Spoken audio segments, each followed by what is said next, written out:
আইনামা তাকুনু ইউদরিকুমুল মাউত ওয়ালাউ কুনতুম ফি বুরুজিন মুশাইয়াদা।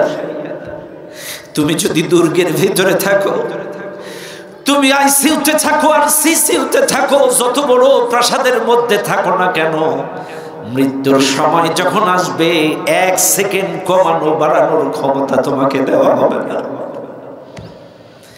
ওয়াজাত সাকরাতুল মাউতি বিল হক যালিকা মা কুনতা মিনহু তাহিদ। মৃত্যুর যন্ত্রণা সত্য। মৃত্যু যখন আসবে, এই যন্ত্রণা যে আমাকে আপনাকে স্পর্শ করবে, এটা চিরন্তন সত্য, চিরসত্য। মুসলমানেরা, নবীদের পর্যন্ত মৃত্যুর যন্ত্রণা রেহাই দেয় নাই। ভাইরা আমার নবী বিশ্বনবী মৃত্যুর সময়, মৃত্যুর পূর্ব মুহূর্তে আয়েশাকে ডেকে বললেন, আয়েশা আমার জন্য তুমি 1 পেয়ালা ঠান্ডা পানি আনো। আম্মাজান আয়েশা 1 পেয়ালা ঠান্ডা পানি আনলেন। নবীর প্রচন্ড কষ্ট হচ্ছে, জ্বর যায় আর আসে, প্রচন্ড তাপমাত্রা। আমার নবী দেখলাম বারবার আকাশের দিকে তাকায়, আর আমি যেই ঠান্ডা পানিটা আনলাম, আমার নবী পানির মধ্যে হাত দিয়ে মুখে লাগাই। আমি আয়েশা বুঝলাম আমার নবীর কষ্ট হচ্ছে। মৃত্যুর যন্ত্রণা নবীদের পর্যন্ত ছাড় দেয়নি। কেন যে মৃত্যু আসবে, এটা চিরন্তন, চিরসত্য। প্রস্তুতি গ্রহণ করেন। কত মানুষ আজকের সড়ক দুর্ঘটনায় মারা যাচ্ছে, কত মানুষ স্ট্রোক করে মারা যাচ্ছে। কার কখন মৃত্যু কোন জায়গায় হবে কেউ জানে না, কেউ জানে না। ভাইরে, মৃত্যুর পরে আপনাকে যখন কবরে রেখে আসবে, এই মৃত্যুর ওয়াজ আর কবরের ওয়াজ যদি লম্বা করি কিয়ামতে যাইতে পারবো না। এই জন্য সংক্ষেপে মারতেছি। মনে রাখবেন, আপনি যখন মারা গেলেন, মারা যাওয়ার পরে কবরে যখন রেখে আসবে, আমরা সবাই জানি আমাদের 3টা প্রশ্ন করা হবে, কিন্তু হাদিস অনুযায়ী 4টা প্রশ্ন আপনাকে করা হবে। কয়টা প্রশ্ন?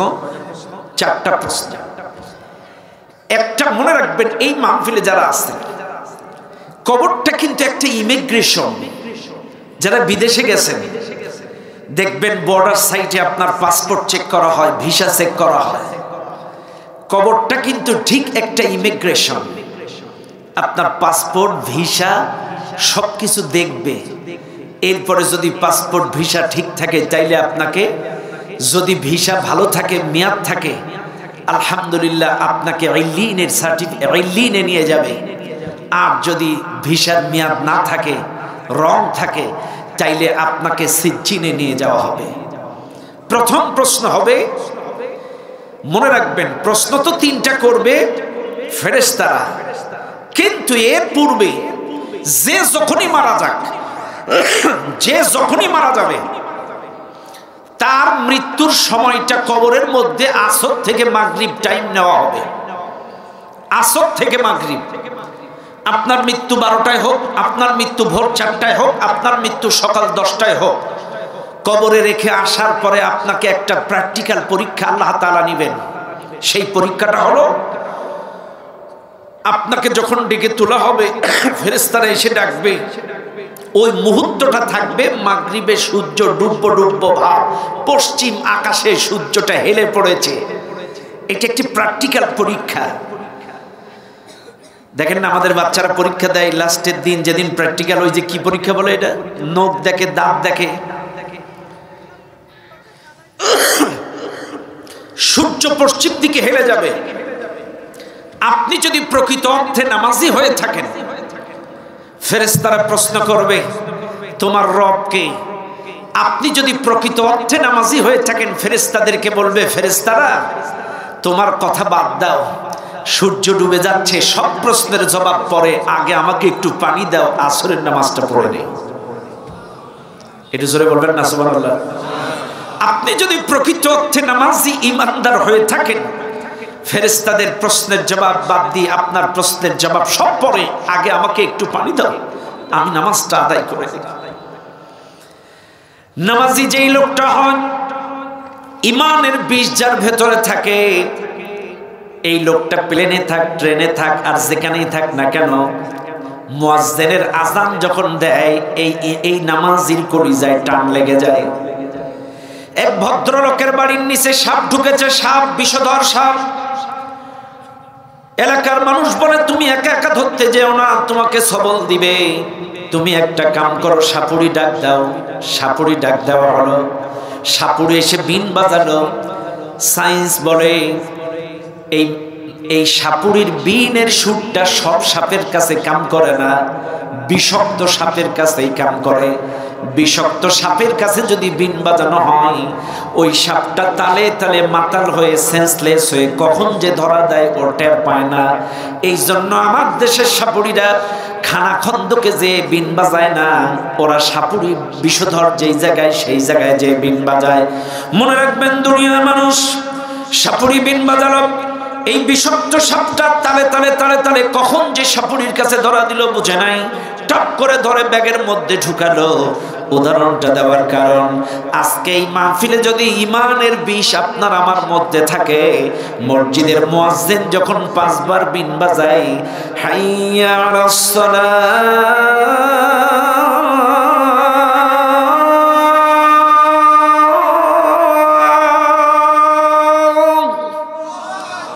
5 বার যখন মুয়াজ্জিন বিন বাজাবে, তখন এই ইমানের বিষ যাদের ভেতরে থাকবে, এরা কলিজায় টান লেগে যাবে। কখন সে তালে তালে ব্যবসা বাণিজ্য চাকরি বাকরি সব রেখে তারা নামাজে হাজির হয়ে যাবে।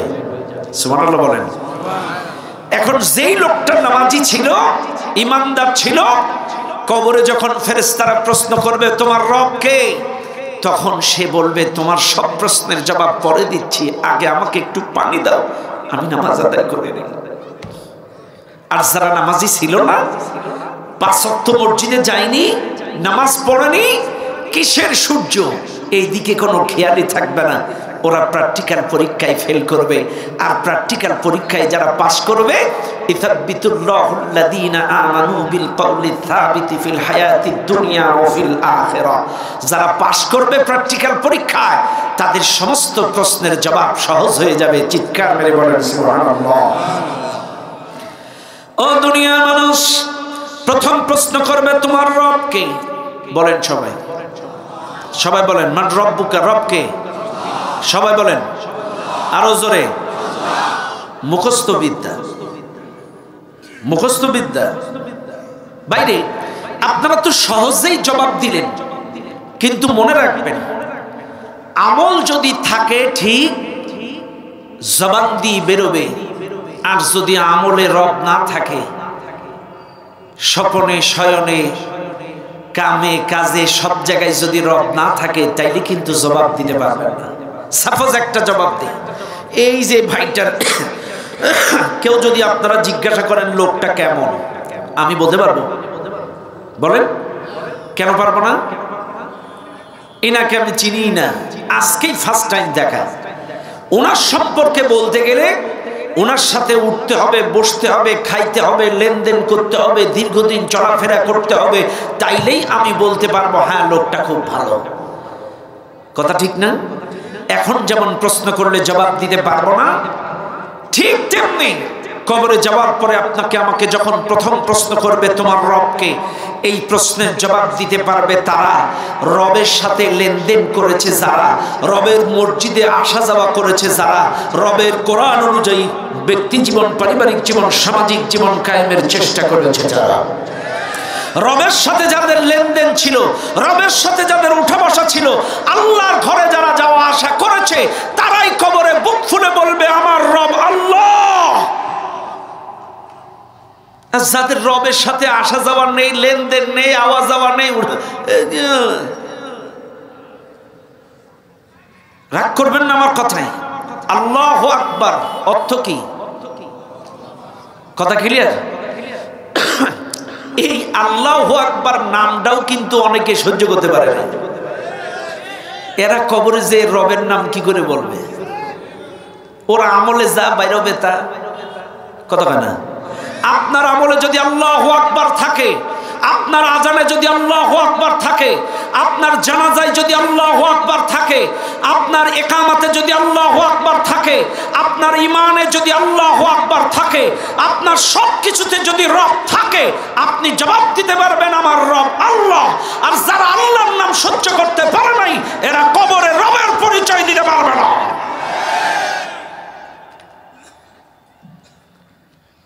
ভাইরে, আমি একটু যখন ওয়াজ করি বুঝায়া বুঝায়া করি, মানুষের যেন বুঝতে বাকি না থাকে। এক এলাকায় এক হিন্দু আছিল, আমরা যেরকম সুবহানাল্লাহ আলহামদুলিল্লাহ তসবিহ পড়ি না, হিন্দুরাও কিন্তু তসবিহ পড়ে, হরে কৃষ্ণ ভগবান ভগবান ভগবান। দেখছেন আপনারা? দেখছেন না?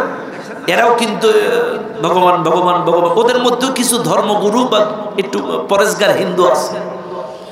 তো এক এলাকায় এক হিন্দু আছে লৌকিকতা দেখানোর জন্য, আমাদের চিন্ময় এই কাকুর মতো। এর আসল চরিত্র আপনারা সোশ্যাল মিডিয়ায় দেখেছেন, কথা কর না? আসল চরিত্র কিন্তু আপনারা তার দেখেছেন সোশ্যাল মিডিয়ায়। এই যে যা কিছু পরেশগারিতা দেখায়, এটা আই ওয়াশ। রাগ করবেন না, সবার মধ্যে কম বেশি ত্রুটি বিচ্যুতি আছে না নাই? বুঝবেন, আজকে এটাকে নিয়ে তোলপাড় গোটা বাংলাদেশ, কথা না বললেও নয়। আশ্চর্য হয়ে যাবেন, ইসকন চীনে নাই, মালয়েশিয়ায় নাই, তুরস্কে নাই, অসংখ্য দেশে ইসকন নিষিদ্ধ। কারণ এই ইসকনের জন্ম আমেরিকায়, 1966 সালে তাদের জন্ম। একজন ইহুদি লোক এটা জন্ম দিয়েছে, শ্রীল প্রভুপাদ তার নাম, যিনি প্রতিষ্ঠা করেছেন এই ইসকন। ইনি ইহুদি ধর্মের লোক, ইনি কিন্তু হিন্দু ধর্মের না, ইনি ইহুদি ধর্মের মানুষ। 1966 সালে এটা তিনি প্রতিষ্ঠা করেছেন এই ইসকন। ভাইরে, এদের কাজই উগ্রবাদ, সন্ত্রাসী, জঙ্গিবাদী, উগ্রবাদী, মানুষকে বিভ্রান্ত করা। আমার কথায় রাগ করবেন না, আপনাদের বিবেক আছে, মনুষ্যত্ব আছে। কে কোন দল করেন আমি জানি না। এই বাংলাদেশের মানুষ এত ভালো। আমি ইন্ডিয়াতে অসংখ্য মাহফিল করেছি বছরে, আমি ইন্ডিয়াতে ঘুরে দেখেছি, ইন্ডিয়ান হিন্দুরাও যতটা নিরাপদ নাই, আমার বাংলাদেশের মুসলমান হিন্দু ভাইরা তার চাইতে বেশি নিরাপদ। বেশি নিরাপদ এই বাংলাদেশে। 5ই আগস্টের পরে আমরা তাদের বাড়ি ঘরে আঘাত আসবে বলে আমরা সারাটা রাত পাহারা দিয়েছি, মাদ্রাসার ছেলেগুলো পাহারা দিয়েছে, সারা রাত মন্দিরগুলো পাহারা দিয়ে মন্দিরের পাশে নামাজ পড়েছে। অথচ আজকে কে বা কাহারা তোদের ভূগোল পড়াচ্ছে, আর তোরা তাদের কথায় নেছে একটা জীবিত মানুষকে একদম আদালত প্রাঙ্গণে জবাই করলি। আপনারা কয়দিন আগে দেখেছেন চট্টগ্রাম পাহাড়ি অঞ্চলে কয়েকটা বন্ধু মিলে এক বন্ধুকে জবাই করে তার লাশ রান্না করে খাইছে। এরাও কিন্তু ইসকনের সদস্য ছিল। আপনারা দেখেছেন না পত্রিকায়? বেশ কিছুদিন আগে ওই চট্টগ্রামের পাহাড়ে গোশ রান্না করে এক বন্ধু আর এক বন্ধুরে জবাই করে রান্না করে ওই গোশ খাইছে, তাও ফেসবুকে লাইভে এসে। আমার কথা হলো, আপনি হিন্দু হন, খ্রিস্টান হন, বৌদ্ধ হন, আমাদের কোন ধর্মের উপরে বিদ্বেষ নাই। সাম্প্রদায়িক দাঙ্গা হাঙ্গামা আমরা বিশ্বাস করি না। কিন্তু স্পষ্ট ভাষায় বলতে চাই, কোন সন্ত্রাস, কোন জঙ্গি, কোন খুনির ঠাঁই এই বাংলার জমিনে হবে না।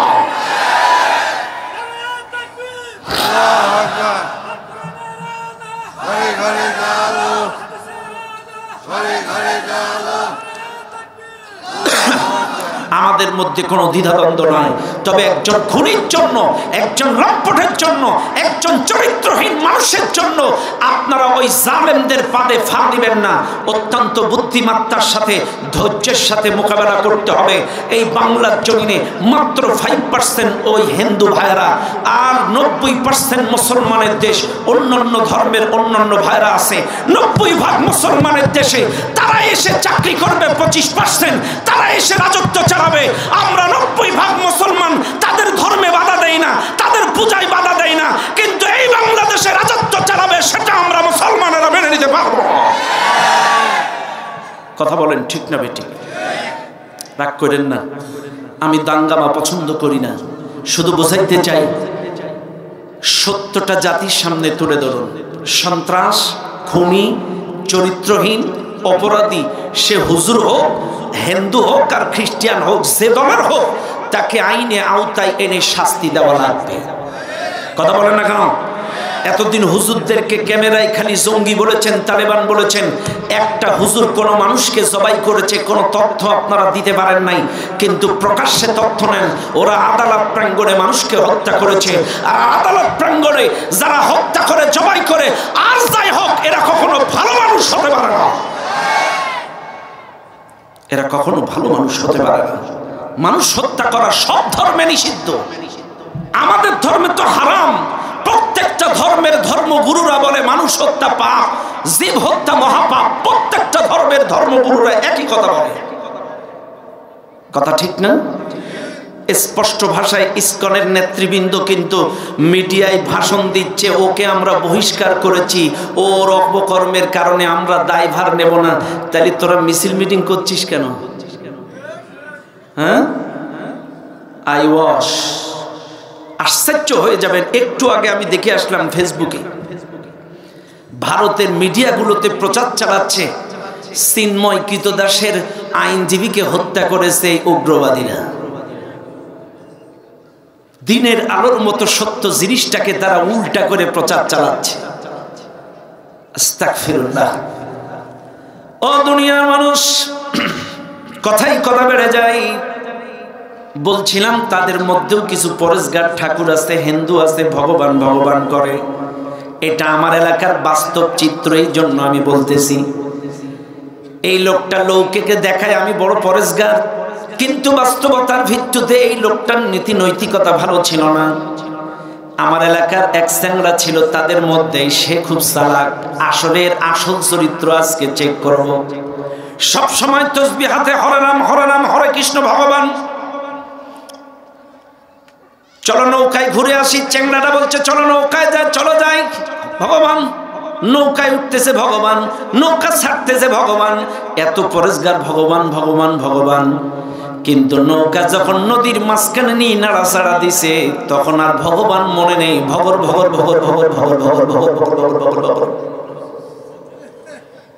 আচ্ছা, আপনারা কোন বিপদে পড়লে মানুষের আমলটা আগে আসে না বাইরেরটা আগে আসে? আমলটা আগে আসে না?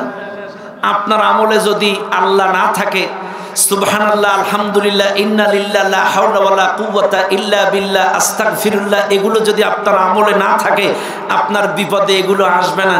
আর যার আমলে যেমন একটা সাপ দেখবেন, আরে বাবা, বাবার নাম আগে বলবে। আর প্রকৃত ইমানদার কোন বিপদে পড়বে, ইন্না লিল্লাহি লা হাওলা ওয়ালা কুওয়াতা ইল্লা বিল্লাহ। কথা কন না? আমলে যেমন জবান দিয়ে বাইরে হবে তেমন। এখন ও বিপদে পড়ছে, আসলে যদি পরেশগার হবে, বিপদেও তো তাই বলবে। কিন্তু যখনই বিপদে পড়ছে, ভগবান আর মনে নেই। ভগর ভগর ভগর ভগর ভগর। এই উদাহরণটা দেওয়ার কারণ, আজকে আপনাদের আমলে যদি রব থাকে, আপনাদের আমলে যদি কোরআন থাকে, আপনাদের আমলে যদি আল্লাহ থাকে, আপনাদের আমলে যদি মসজিদ থাকে, কবরে জবাব দিবেন আমার রব আল্লাহ। আর যাদের আমলে নাই, ফেরেশতাদের দেখে ভগর ভগর ভগর ভগর ভগর ভগর ভগর ভগর। আমলে নাই তো। কথা বল না? খারাপ লাগছে তাদের? ভাইরা আমার, এই জন্য বলি, রবের সাথে সম্পর্ক করেন, রবের সাথে উঠা বসা করেন। রবের সাথে যদি উঠা বসা না করেন, লেনদেন না করেন, আওয়া যাওয়া না করেন, প্রশ্নের জবাব। রবকে তোমার, দিন কি তোমার, রসুল তোমার কে, ফেরেশতা আসিয়া যখন জিজ্ঞাসা করিবে, রবকে তোমার, দিন কি তোমার, রসুল তোমার কে, ফেরেশতা আসিয়া যখন জিজ্ঞাসা করিবে, প্রস্তুতি নাও সেই জবাবের লাগি, নামাজ পড়ো, রোজা রাখো, জীবন গড়ো ইসলামের পর থাকি। প্রথম প্রশ্নের জবাব শেষ। 2 নম্বর প্রশ্ন, তোমার দিন কি? বলেন তো দিন কি? আরো জোরে, আরো জোরে। শুধু নামের আগে ইসলাম। ইন্নাদ দীনা ইনদাল্লাহিল ইসলাম ওয়া মান ইয়াবতাগি গায়রাল ইসলাম। এই মাহফিলে যারা আছেন ভালো করে বুঝবেন, আপনার দোকানের নাম শুধু Islamia store, Madina hardware, Makka hardware, Bismillah traders, শুধু দোকানের নামে ইসলাম, আর বাস্তবে ব্যক্তিগত জীবনে ইসলাম নাই, পারিবারিক জীবনে ইসলাম নাই, রাজনৈতিক জীবনে ইসলাম নাই, কোন জায়গায় ইসলাম নেই। কথা কর না, রাগ করেন না আমার কথায়। এই মাহফিলে যারা আছেন আপনার ব্যক্তি জীবনে ইসলাম আছে, কিন্তু পারিবারিক জীবনে ইসলাম নেই। পারিবারিক জীবনে এমন লোক আছে 5 ওয়াক্ত নামাজ পড়ে, 5 ওয়াক্ত নামাজ জামাতে আদায় করে, কিন্তু তার বউ নামাজ পড়ে না, মেয়ে নামাজ পড়ে না, তার ছেলে নামাজ পড়ে না। আল্লাহ তো বলেই দিয়েছি, ইয়া আইয়ুহাল্লাযীনা আমানু কু আনফুসাকুম ওয়া আহলিকুম নারা, হে ইমানদারগণ নিজেরা জাহান্নামের আগুন থেকে বাঁচাও, আহল পরিবার পরিজনদেরকেও বাঁচাও। এমন লোক আছে এই মাহফিলে 5 ওয়াক্ত নামাজ পড়ে জামাতে, আর তার 18 বছরের 24 বছরের মেয়েটা এই ঠান্ডাকে কেন্দ্র করে কক্সবাজারে পরপুরুষের সাথে গোসল করে জামাতে।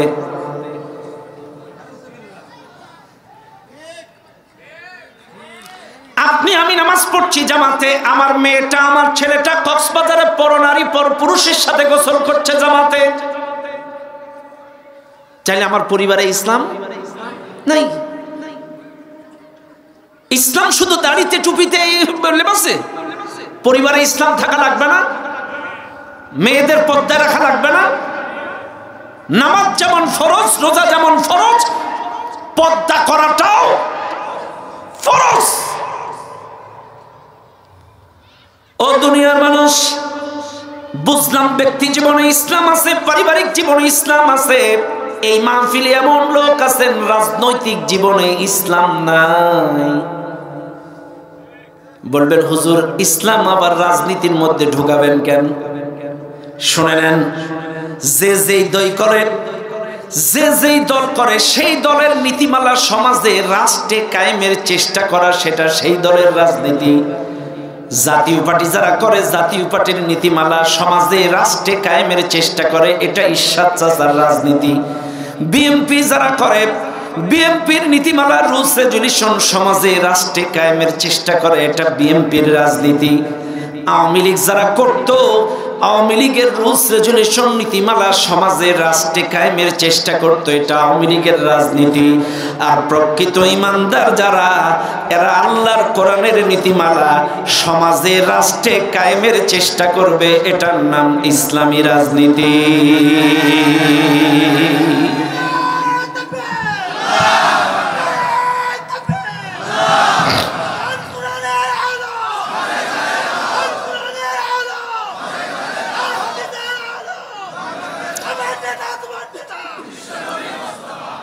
ওয়াকাতিলু ফি সাবিলিল্লাহ, যারা ঈমানদার তারা আল্লাহর রাস্তায় লড়াই করবে। শুনেন, আল্লাযীনা আমানু ইউকাতিলুনা ফি সাবিলিল্লাহ ফালিয়ুকাতিল ফি সাবিলিল্লাহিল্লাযীনা ইয়াশরুনাল হায়াতাদ দুনিয়া বিল আখিরাহ।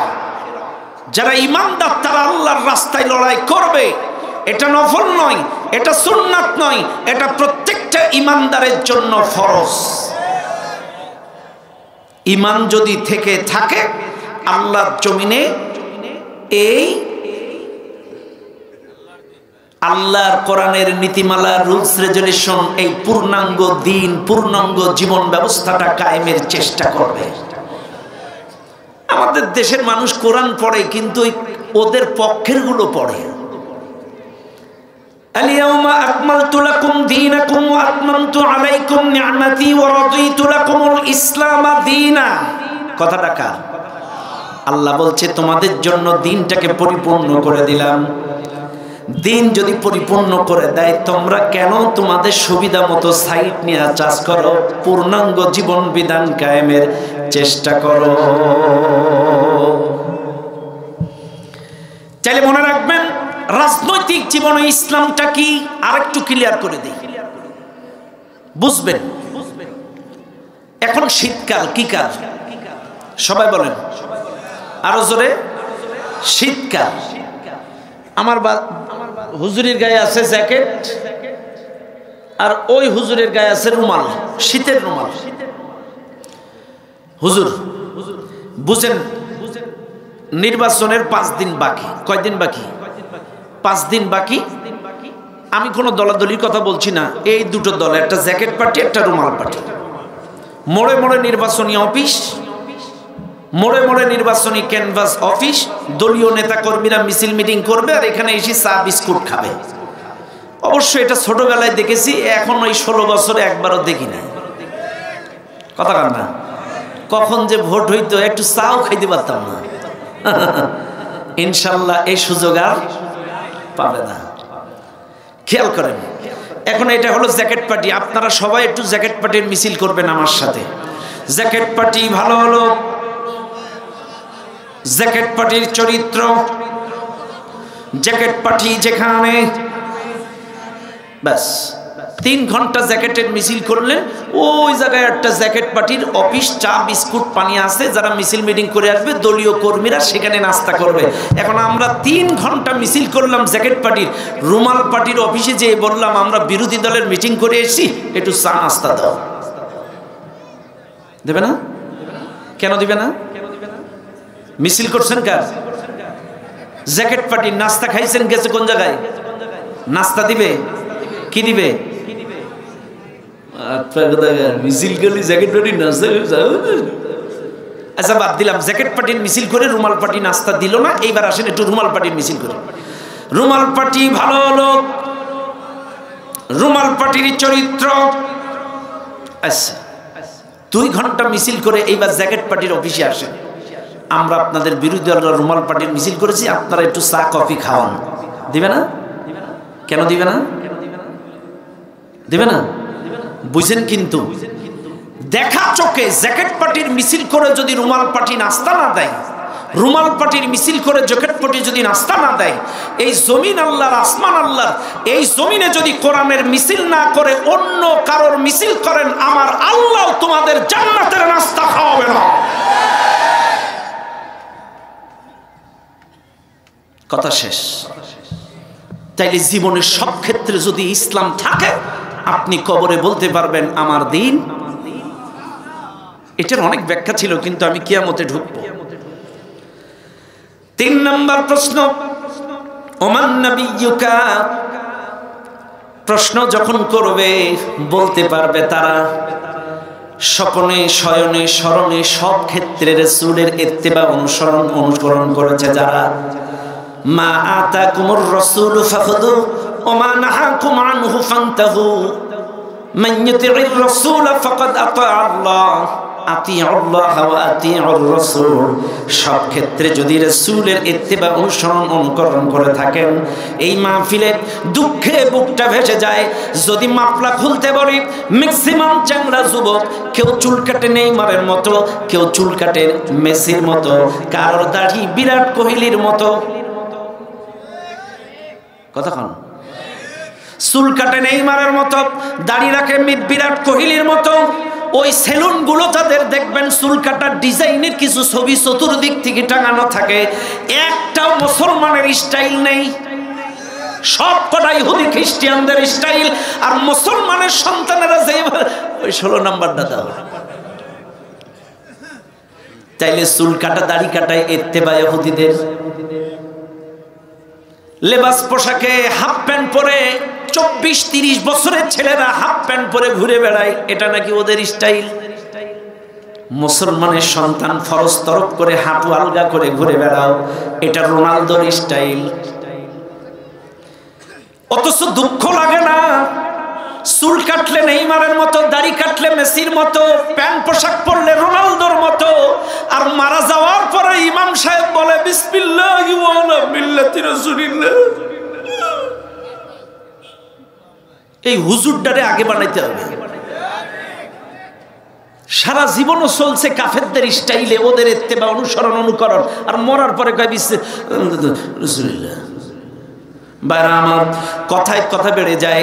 জীবনের সব ক্ষেত্রে রাসূলুল্লাহর ইত্তেবা, অনুসরণ, অনুকরণ করতে হবে। শুধু সিরাতে, শুধু সুরতে অনুসরণ করলে চলবে না, সিরাতেও রাসূলের ইত্তেবা, অনুসরণ, অনুকরণ করা লাগবে। বাইরা আমার, তিনটা প্রশ্নের জবাব যারা দিতে পারবে, আলহামদুলিল্লাহ, ওদের ইমিগ্রেশন পাস একটা সিল মেরে দিয়ে সুস্বাগতম জানিয়ে তাদেরকে জান্নাতের জন্য ওই যে স্টেশন আছে একটা বিশ্রাম ঘর ইল্লিন, এই লিনে নিয়ে যাওয়া হবে। সুবাতার জান্নাতের, সেখানে জান্নাতের সব সুবিধা অসুবিধা সেই এই রুমের মধ্যে নিয়ে যাওয়া হবে, ইল্লিনের মধ্যে তাকে খেদমত করানো হবে। আর যারা প্রশ্নের জবাব দিতে পারবে না তাদেরকে সিজ্জিনে নিয়ে যাবে। ও মুসলমান, ওয়া ইন্নাল ফুজ্জারা লাফি জাহিম, এদেরকে এই জায়গায় নিয়ে যাওয়া হবে। এই জায়গায় একজন জাহান্নামীর জন্য, যারা প্রশ্নের জবাব দিতে পারবে না, একজন ব্যক্তির জন্য 99টা সাপ বরাদ্দ হবে। এই সাপের নাম হলো তিন্নিন। এই তিন্নিন নামক সাপটা, এক একটা সাপের 7টা করে মাথা হবে। ভালো করে শুনে নেন, এক একটা সাপের 7টা করে মাথা, 99টা সাপ এক একজন মানুষের জন্য বরাদ্দ। ওই 99টা সাপ কিয়ামত পর্যন্ত কবরে আপনাকে কিয়ামত পর্যন্ত খেদমত করবে। কিয়ামত পর্যন্ত আপনাকে সবল মারবে। এত বিষাক্ত হবে সবল, সব কিছু গোটা দেহ জ্বলতে থাকবে, চামড়া মাংসগুলো ওই সবলে ধসে যাবে। কেউ কেউ বলেছেন সবলের কারণে 70 গজ মাটির নিচে চলে যাবে। একবার অনুভব করেন, সামান্য ঢোড়া সাপ দেখলে ওই রাস্তায় আর আমরা যাই না। আর যেই সাপের 7টা মাথা হবে, 99টা সাপ আপনার জন্য বরাদ্দ করা হবে। একবার চোখ বন্ধ করে চিন্তা করেন, যেই রাস্তায় সাপ দেখেন এই রাস্তায় যান না, এত ভয় লাগে।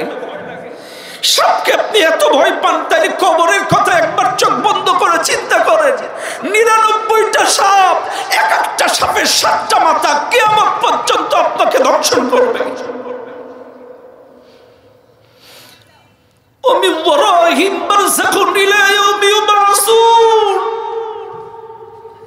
কিয়ামত পর্যন্ত তোমাকে থাকা লাগবে এই কবরে। শুনে নেন দুনিয়ার মানুষ, আমি আবার আসবো, এবার একটু উপরে যাই। কিয়ামতটা কবে সংগঠিত হবে? মুসলমানেরা আমার, এই দুনিয়ার বুকে বিশুদ্ধ ইমান, বিশুদ্ধভাবে আল্লাহ বলে ডাকার মানুষ যখন থাকবে না, সলিড ভাবে আল্লাহ নাম বলার মতো মানুষ যখন এই পৃথিবীতে থাকবে না, আমার আল্লাহ তখন ইসরাফিল আলাইহিস সালামকে ডাক দিবেন। রাগ করবেন না, আপনারা বলবেন হুজুর বিশুদ্ধ আল্লাহ বলে ডাকার নাম মানে কি? আমরা তো স্পষ্ট বলতে পারি আল্লাহ, হ্যাঁ বলতে পারো, কিন্তু ম্যাক্সিমাম কিয়ামতের আগে লৌকিকতা হবে, লোক দেখানো হবে। আমার কথায় রাগ করেন না, এই যে সামনে নির্বাচন আসতেছে, এখন এমনও কিছু মুসল্লি নেতা দেখা যাবে মসজিদে একই আসরের নামাজ 2 পাড়ায়। কথা কন, একই আসরের নামাজ 2 পাড়ায়, এমনও কিছু নেতা একই আসরের নামাজ 2 পাড়ায়, এরাও বুঝুক নেতা নামাজি, এরাও বুঝুক নেতা নামাজি। মানে লৌকিকতা, লোক দেখানোর জন্য নামাজ, লোক দেখানোর জন্য দান, লোক দেখানোর জন্য দাড়ি, লোক দেখানোর জন্য হজ, আর লোক দেখানোর জন্য যত ইবাদত আপনারা করবেন। ইন্না আখাফা মা আখাফু আলাইকুম আশ-শিরকু আল আসগর, শিরকের গুনাহ আপনার আমলনামায় হবে। আপনার উদ্দেশ্য যদি হয় লোক দেখানো, আপনি যতই নামাজ পড়েন, রোজা করেন, হজ করেন, দান করেন, একটা সওয়াবও পাবেন না, শিরকের গুনাহ আপনার আমলনামায় হবে। শুনে নেন আজকের মাহফিলের জনগণ, বিশুদ্ধ ইবাদত করার মতো মানুষ যখন থাকবে না, আমার আল্লাহ এবার কিয়ামতটা সংগঠিত করবেন। এই কিয়ামতটা সংগঠিত করবেন কোন কায়দায়? আল্লাহ নবী বলেন 3টা ফুৎকারে কিয়ামত সংগঠিত হবে। নাক্কাতুস সাকি, নাক্কাতুল ফাজঈ, নাক্কাতুল ইয়াউমিল কিয়ামিত। 3টা ফুৎকার ফুৎকারে কিয়ামত সংগঠিত হবে। আল্লাহ ইসরাফিলকে ডেকে বলবেন, ইসরাফিল তুমি সিংহায় ফুৎকার দাও। ইসরাফিল আলাইহিস সালাম সিংহায় যখন ফুৎকার দিবেন, ফাইদা নুফিকা ফিস সূর, ফুৎকার যখন দিয়ে দিবেন এই জমিনটা চূর্ণ বিচূর্ণ হয়ে যাবে, উথাল পাতাল হয়ে যাবে। ইদা জুলজিলাতিল আরদু জিলজালাহা, জমিনটা কেঁপে উঠবে, ভূমিকম্প হবে। শুনে নেন দুনিয়ার মানুষ, এমন জোরে ভূমিকম্প হবে, এমন ভাবে ধাক্কা লাগবে। ওয়া ইদাল জিবালু সুজ্জারাত, এই দুনিয়ার পাহাড়গুলা তুলার মতো উঠতে থাকবে। যত বড় বড় পাহাড় এই পৃথিবীতে আছে, বাংলাদেশের সীমানায় সিলেট অঞ্চলে কিছু পাহাড় দেখা যায়।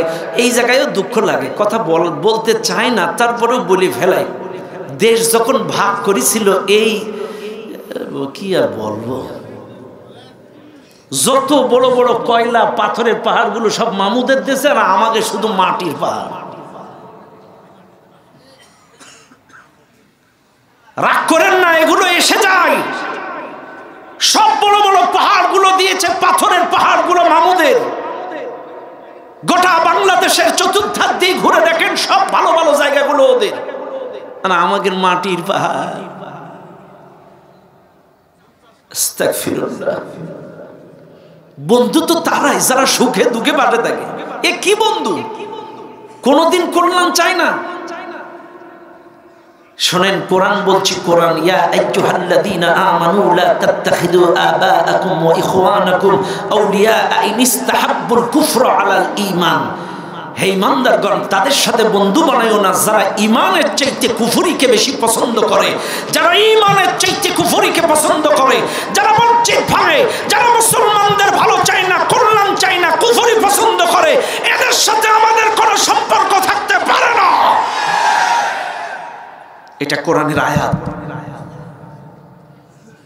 শুনে নেন দুনিয়ার মানুষ, ফুৎকার যখন দিবে, সব পাহাড়গুলো এইরকম একটার সাথে একটা উড়ে এসে এসে বাড়ি খেয়ে খেয়ে জমাট বাঁধা বালু, জমাট বাঁধা কয়লা, জমাট বাঁধা পাথর, একটা বালুকণা থেকে আর একটা বালুকণা আলাদা হয়ে যাবে। 10 তলা, 20 তলা, 40 তলা, 100 তলা যত বড় বড় বিল্ডিং আছে, একটার সাথে একটা বাড়ি খাইতে খাইতে পৃথক হয়ে যাবে। জমাট বাঁধা বালু, সিমেন্ট রড থাকবে না, একটা বালুকণা থেকে আর একটা বালুকণা আলাদা আলাদা হয়ে যাবে। ফালা ইস্তাতিউনা তাওসিয়াতান ওয়ালা ইলা আহলিহিম ইয়ারজিউন। কিয়ামতের ধাক্কা যখন আসবে, কোন বাবা তার সন্তানদেরকে ওসিয়াত করার সময় পাবে না, কোন স্বামী তার স্ত্রীকে কিছু বলার চান্স পাবে না, পূর্ব প্রস্তুতি নেওয়ার সুযোগ পাবে না। শুনে নেন আল্লাহর কোরআন, সেই কিয়ামতের ধাক্কাটা কত ভয়ঙ্কর হবে একটু খেয়াল করেন। ইয়াউমা তারাউনাহা তাযহালু কুল্লু মুরদিআতিন আম্মা আরদাআত ওয়া তাদউ কুল্লু যাতি হামলিন হামলাহা ওয়া তারান নাসা সুকারা ওয়া মা হুম বিসুকারা ওয়ালাকিন্না আযাবাল্লাহি শাদীদ। সূরাতুল হজ্জের 2 নম্বর আয়াত। কিয়ামতের ধাক্কা যখন লাগবে, কোন মা তার দুধের বাচ্চার কথা মাথায় রাখতে পারবে না। ভালো করে খেয়াল করবেন, কোন মা দুধের 1 মাস, 2 মাস, 5 মাস, 1.5 বছর, 1 বছর দুধের বাচ্চাটাকে চোখের আড়াল করে থাকতে পারে না। কিন্তু কিয়ামতের প্রকম্পন ধাক্কা যখন লাগবে, ফুৎকার যখন আসবে, কোন দুধের মা তার সন্তানের কথা মাথায় রাখতে পারবে না। শুধু তাই নয়, ওই সময় কিয়ামতের ধাক্কা যখন আসবে, প্রত্যেকটা গর্ভবতী মা, মানুষ হোক আর পশু হোক, যার গর্ভে যত মাসের বাচ্চা থাকবে, 3 মাস বলেন, 2 মাস বলেন, 5 মাস বলেন, 7 মাস বলেন, যার গর্ভে যেই কয় মাস বাচ্চা থাকবে, নির্দিষ্ট 9 মাস 10 দিন মেয়াদ উত্তীর্ণ হওয়া লাগবে না। কিয়ামতের ধাক্কায়, ভূমিকম্পে তারা অলরেডি ডেলিভারি করে ফেলবে। ওয়া তারান নাসা সুকারা, ওই সময় যত মানুষ জীবিত থাকবে মাতাল হয়ে যাবে। অবশ্য ওমা হুম বিসুকারা, তারা কিন্তু মদ খাবে না। কিয়ামতের ধাক্কায় তারা ডেলিভারি করে ফেলে, তারা মাতাল হয়ে যাবে, সেন্সলেস হয়ে যাবে। ভাইরা আমার, ভালো করে খেয়াল করেন, প্রথম ফুৎকারে যখন জমিন চূর্ণ বিচূর্ণ হয়ে যাবে, সব যখন ধ্বংসস্তূপে পরিণত হয়ে যাবে, আমার আল্লাহ এইবার ইসরাফিলকে বলবেন, ইসরাফিল এবার তোমার 2 নাম্বার ফুৎকারটা দাও। ইসরাফিল আলাইহিস সালাম 2য় নাম্বার ফুৎকার দিবেন। 2য় নাম্বার ফুৎকারটা দেওয়ার সাথে সাথে ওয়াইদাল কাওয়াকিবু তাথারাত, আসমানের সমস্ত গ্রহ নক্ষত্রগুলো ঝরে ঝরে টপ টপ টপ টপ করে জমিনের মধ্যে পড়ে যাবে। ভাইরা আমার, চন্দ্র সূর্য গ্যালাক্সি যত গ্রহ নক্ষত্র আসমানে আছে, ওই 2য় ফুৎকার দেওয়ার সাথে সাথে টপ টপ টপ টপ করে সমস্ত গ্রহ নক্ষত্রগুলো ঝরে ঝরে জমিনে পড়বে। এই জমিনে যত পানি আছে, খাল বিল আছে, নদী আছে, সাগর আছে, ওই গ্রহ নক্ষত্রগুলো পড়ে সেগুলো ভরাট হয়ে যাবে। পানির মধ্যেও এক প্রকার জলীয় কণা থাকে, একটি কণা থেকে আরেকটি কণা পার্থক্য পৃথক হয়ে যাবে। ভাইরা আমার, এই যখন আসমান আর জমিন সব যখন ধ্বংসস্তূপে পরিণত, আল্লাহ এবার ইসরাফিল আলাইহিস সালামকে ডেকে বলবেন, ইসরাফিল তোমার পরে যে দায়িত্ব আমি অর্পণ করেছি, তুমি কি তোমার দায়িত্ব সমাপ্ত করেছ? ইসরাফিল আলাইহিস সালাম বলবেন, আল্লাহ আমার উপরে আপনি দায়িত্ব চেয়েছিলেন সিংহায় ফুৎকার দিয়ে কিয়ামত সংগঠিত করা, সব কিছু ধ্বংসস্তূপে পরিণত করা। ও আল্লাহ, আমি সব ধ্বংসস্তূপে পরিণত করে ফেলেছি, আমি আমার দায়িত্ব সমাপ্ত করে ফেলেছি। আল্লাহ এবার বলবেন, আজরাইল এদিকে আসো। হযরতে আজরাইল আলাইহিস সালাম আল্লাহর সামনে আসবেন। শুনেন, কিয়ামতের বাস্তব চিত্রটা আপনাদের সামনে তুলে ধরছি, একটু খেয়াল করেন। আল্লাহ আজরাইলকে ডাক দেবেন, আজরাইল আলাইহিস সালাম আল্লাহর সামনে হাজির হবেন। আল্লাহ এবার বলবেন, আজরাইল তোমার উপরে যে দায়িত্ব আমি দিয়েছি, তুমি তোমার দায়িত্বটা সমাপ্ত করো। হযরতে মালাকুল মাউত আজরাইল আলাইহিস সালাম জিবরাইলের জান কবজ করবেন, মিকাইলের জান কবজ করবেন, ইসরাফিলের জান কবজ করবেন, আসমানে দায়িত্বরত সমস্ত ফেরেশতাদের জান কবজ করে ফেলবেন। সব ফেরেশতাদের জান যখন কবজ করা শেষ, এইবার আল্লাহ বলবেন, আজরাইল তোমার পরে যে দায়িত্ব আমি দিয়েছিলাম, তুমি কি তোমার দায়িত্ব সমাপ্ত করেছো? আজরাইল বলবেন, আল্লাহ আমার দায়িত্ব ছিল জান কবজের, সকল মাখলুকের সকল প্রাণীর জান আমি কবজ করে ফেলেছি, কেউ নাই। আল্লাহ বলবেন, আজরাইল ভালো করে দেখো, এখনো একজন বাকি আছে। খেয়াল করে রে আজরাইল, এখনো একজন বাকি আছে। আজরাইল বামে তাকাবে, ডানে তাকাবে, সামনে তাকাবে, পিছনে তাকাবে, চতুর্দিকে তাকায়া তাকায়া আজরাইল যখন কাউকে পাবে না, আল্লাহ বলেন, আজরাইল তুমি কি কাউকে পাও না? আজরাইল বলবেন, আল্লাহ ডানে কেউ নেই, বামে কেউ নেই, পেছনে কেউ নেই, সামনে আপনি আল্লাহ, আপনি তো হাইয়ুল কাইয়্যুম, আপনার তো মৃত্যু হবে না। আল্লাহ বলবেন, আজরাইল বুঝলাম, কিন্তু তুমি দেখো ভালো করে, আমি ছাড়াও একজন বাকি আছে। এতটা ক্লিয়ার করে দেবে, বুঝবে না। চতুর্দিকে তাকাতাকি করবেন। আল্লাহ বলবেন, আজরাইল তুমি কি কাউরে পাও না? আজরাইল বলবেন, আল্লাহ আমি তো কাউরে দেখি না। আল্লাহ বলবেন, আজরাইল তুমি তোমার নিজের দিকে তাকাও। আজরাইলের চেহারা অন্ধকার হয়ে যাবে, আজরাইলের চেহারা ফ্যাকাশে হয়ে যাবে, চোখ দুটো ছলছল করবে। আজরাইল বলবেন, আল্লাহ আমার নিজের জান যদি নিজে নিজে বার করা লাগবে, এই দায়িত্বটা কেন আপনি জিবরাইলকে দেন নাই? আমার নিজের জান যদি নিজে নিজে বার করা লাগবে, এটা কেন ইসরাফিলকে দিলেন না? ইসরাফিলের দায়িত্বটা কেন আমাকে দিলেন না? যখন আল্লাহ বলবেন, আজরাইল এই দায়িত্বের জন্য আমি তোমাকেই মনোনয়ন করেছি, কাজী এখন আমি অর্ডার দিচ্ছি, তুমি তোমার নিজের জানটা বার করে মারা যাও। হযরতে আজরাইল আল্লাহর অর্ডারে নিজের জানটা নিজে নিজে বার করে মারা যাবেন। সমস্ত প্রাণী শেষ, আসমান আর জমিনে একটা প্রাণীও যখন আর থাকবে না, এইবার আল্লাহ পাক একা একা নিজে 2টা আয়াত তেলাওয়াত করবেন। কুল্লু মান আলাইহা ফান ওয়া ইয়াবকা ওয়াজহু রাব্বিকা যিল জালালি ওয়াল ইকরাম। আল্লাহ নিজের কণ্ঠে 2টো আয়াত পড়বেন। আছো কেউ? সব ধ্বংসলীলায় পরিণত শুধু আমার সত্তা ছাড়া, আমি ছাড়া। আছো কেউ? আল্লাহ আওয়াজ দিবেন, আল্লাহর কথার প্রতিধ্বনি ফেরত আসবে, প্রতি উত্তর আসবে না। আল্লাহ খুব বেশি কোন একাকী মন টিকবে না, খুব বেশি কোন একাকী ভালো লাগবে না। সব সময় ফেরেশতারা থাকতো, বান্দারা থাকতো, জিকির আজগার তাসবিহ তাহলিল মুখরিত থাকতো আল্লাহর জমিন আসমান আরশ। কিন্তু এখন কেউ নাই, আল্লাহর খুব বেশি কোন একাকী ভালো লাগবে না। আল্লাহ এবার আল ইয়াউমা তুজজা, তৃতীয় নম্বর সেকশন, ইয়াউমুল কিয়ামা, ইয়াউমুল বারিস, আল ইয়াউমা তুজজা। 3 নম্বর সেকশনে আল্লাহ পাক সর্বপ্রথম ইসরাফিলকে জীবিত করবেন। ইসরাফিল ওঠো। ইসরাফিল আলাইহিস সালাম আল্লাহর সামনে উঠবেন। আল্লাহ বলবেন, ইসরাফিল, 1 ফুৎকারে জমিন ধ্বংস করেছো, 2 ফুৎকারে তুমি আসমান ধ্বংস করেছো, আসমান আর জমিনে সব কিছু ধ্বংসস্তূপে পরিণত করেছো। ও আজরাইল, ও ইসরাফিল, এবার তোমার 3 নম্বর ফুৎকারটা দাও। এই পৃথিবীটা নতুন আঙ্গিকে সৃজন হোক, নতুন আঙ্গিকে সৃষ্টি হোক, সকল কবরের মানুষগুলো উঠে যাক, নতুন আঙ্গিকে পৃথিবীটা সৃজন হোক। 3 নম্বর ফুৎকারের অর্ডার যখন পাবেন, ইসরাফিল আলাইহিস সালাম এইবার 3 নম্বর ফুৎকারটা দিয়ে দিবেন।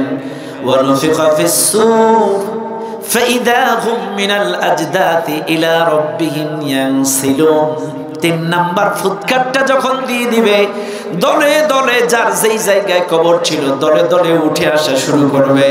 আমেরিকায় যার কবর, লন্ডনে যার কবর, সুইজারল্যান্ডে যার কবর, ভারতে যার কবর, বাংলায় যার কবর, পাবনায় যার কবর, নাটোরে যার কবর, যার কবর যেই জায়গায়, সমস্ত মানুষগুলো দলে দলে দলে দলে উঠে আসবে। নির্দিষ্ট এক জায়গায় ময়দানে মাহাশারে সবাই উপস্থিত হয়ে যাবে, নতুন আঙ্গিকে সৃজন হবে। শুনে নেন, আজকে পাবনার মুসলমানেরা, সব মানুষগুলো যখন এক জায়গায় হবে, এবার আমার আল্লাহ 4 নম্বর সেকশন কায়েম করবেন, ইয়াউমুল আজিফা। 4 নম্বর সেকশনে আল্লাহ পাক তার ইজলাসে বসে যাবেন, সকল মানুষ মজলিসে হাজির হয়ে যাবে। এইবার আসেন, যে ময়দানটায় আপনি আমি সবাই আমরা হাজির হব, ওই ময়দানটার ডেকোরেশন কেমন হবে একটু আপনাদেরকে দেখায় দেই। শুনে নেন পাবনার মুসলমান, আজকে যেই সূর্যটা জমিন থেকে দেখতে পান, দিনের বেলায় যেই সূর্যটা আমার আপনার চোখে পড়ে, এই সূর্যটা জমিন থেকে 9,30,00,000 মাইল উপর থেকে একটা মুখ দিয়া তাপ দেয়। জমিন থেকে 9,30,00,000 মাইল উপর থেকে একটা ছিদ্র দিয়ে তাপ দিচ্ছে, তাই আমরা দিনের বেলায় সহ্য করতে পারি না। এসির বাতাস, এয়ার কুলারের বাতাস, ফ্যানের বাতাস। এই যে আমি যেই বাড়িতে ছিলাম, ওনার নাম কি? দুলাল ভাই। দুলাল ভাইয়ের বাড়ির বাথরুমেও দেখলাম ফ্যান লাগানো। আমি কিন্তু হাসির জন্য বলি নাই, আমি বোঝানোর জন্য বলছি। টপ ফ্লোরে সব সময় গরম বেশি থাকে, সূর্যের তাপে ছাদটা হিট থাকে, থাকে না? সূর্যের তাপে ছাদটা হিট থাকে, এই গরমে মানুষ অতিষ্ঠ হয়ে যায়, যার কারণে বাথরুমেও ফ্যান। চাইলে বুঝলাম 9,30,00,000 মাইল উপরের সূর্যটা একটা ছিদ্র তাপ দিচ্ছে, তাই আপনার এত কিছু ব্যবহার করেন, এসি, ফ্যান, এয়ার কুলার, এত কিছু ব্যবহার করেন। কিন্তু কিয়ামতের দিন সূর্যটা মানুষের মাথা 1.5 হাত উপরে আসবে। কিয়ামতের দিন সূর্যটা মানুষের মাথা 1.5 হাত উপরে। একটু চোখ বন্ধ করে চিন্তা করেন, সূর্যটা যখন মাথার উপরে, পায়ের নিচে মাটি, কারোর পায়ে জুতা, স্যান্ডেল, এফএক্স, কেস থাকবে না, খালি গায়ে খালি পায়। সূর্যের তাপে মাথার ঘিনুগুলো টকবক করে ফুটে কান দিয়ে নাক দিয়ে বেয়ে বেয়ে পড়বে। সূর্যের তাপে এই মাটিটা হিট হয়ে যাবে, লাল বর্ণের তামা হয়ে যাবে। সামান্য 1 ঘন্টা কারোর মোটরসাইকেল রোদ্রে রেখে পরে বসতে গেলে, আর সেদিন সূর্যের তাপে মাটি পুড়ে তামা হয়ে এত বেশি গরম হবে, ওই মাটির উপরে মানুষ দাঁড়াইতে পারবে না, পাগলের মতো ছুটাছুটি করবে। শুনে নেন দুনিয়ার মানুষ, এই কঠিন মুসিবতের ময়দানে এবার বিচার কার্য শুরু হবে। বিচার কার্যটা শুরু হবে কেমনে? এই দুনিয়ার মানুষ একটু ভালো করে খেয়াল করেন, আল্লাহ পাক বলেন এই দুনিয়ায় তোমরা যারা মানুষ তোমরা খেয়াল করেছো, কোর্ট কাছারিতে বানানো নথিপত্রে বিচার হয়েছে তোমরা দেখেছো। এই দুনিয়ার কোর্ট কাছারিতে চোখের ইশারায় বিচার হয়, ক্ষমতার দাপটে বিচার হয়, টাকার গরমে বিচার হয়, কিন্তু আল্লাহর আদালতে কোনো গরমে কাম হবে না। ফালিয়াউমা লা তুযলামু নাফসুন শাইআন ওয়া লা তুজজাউনা ইল্লা মা কুনতুম তা'মালুন। সেদিন কারোর প্রতি কোনো জুলুম করা হবে না, আপনি যা করেছেন দুনিয়ায় তার প্রতিদান দেওয়া হবে। এখন আপনারা বলবেন হুজুর কিরকম করে দেবে একটু বলেন। কিয়ামতের চিত্র যেহেতু বলছেন, প্রতিদান দিবে কেমনে একটু কোন শোনেন। আল্লাহর কোরআন বলেন ফামান ইয়ামাল মিসকালা যাররাতিন খায়রান ইয়ারাহ ওয়া মান ইয়ামাল মিসকালা যাররাতিন শাররান ইয়ারাহ। যাররা পরিমাণ ভালো কাম করলে সেটাও তোমাকে কিয়ামতে দেখানো হবে, যাররা পরিমাণ খারাপ কাম করলে সেটাও তোমাকে কিয়ামতে দেখানো হবে। যাররার ব্যাখ্যা, কেউ যদি মাথার থেকে একটা চুল ওঠায়, এই চুলের গোড়ায় একটা সাদা বোটা থাকে, এই সাদা বোটাটাকে 10,000 ভাগ করলে এক ভাগকে বলা হয় জাররা। এই জাররা পরিমাণ ভালো কাম করলেও দেখানো হবে, জাররা পরিমাণ খারাপ কাম করলেও দেখানো হবে। এবার প্রশ্ন আসতে পারে হুজুর খালি চোখে কেমনে দেখা যাবে? এত ছোট জিনিস আল্লাহ কেমনে দেখাবে? এর বাস্তব লজিক, এই দুনিয়ায় যখন ফুটবল বিশ্বকাপ খেলা দেখানো হয়, আমিও ছোটবেলায় খুব খেলা প্রিয় ছিলাম, খুব পাগল ছিলাম। ধানমন্ডির আবাহনী মাঠে আমার অসংখ্য স্মৃতি জড়িত, অনেক প্লেয়ারের সঙ্গে খেলতাম, খুব ভালো ক্রিকেট খেলেছি। আপনারা সাতক্ষীরার মুস্তাফিজের নাম শুনছেন না? মুস্তাফিজের বড় ভাই লালটু, এরা আমরা একসাথে খেলতাম। যাই হোক, এগুলো আপনারা ইউটিউবে যুগ তো বলা খুব কঠিন। এখন বলবেন যে আপনিও লিগে খেলেছেন কিনা, নাউজুবিল্লাহ।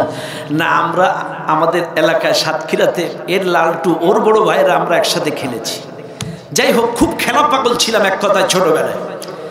এই খেলা বিশ্বকাপের টাইম যখন আসে, 14 ইঞ্চি টেলিভিশনে আপনাদের মন ভরে না।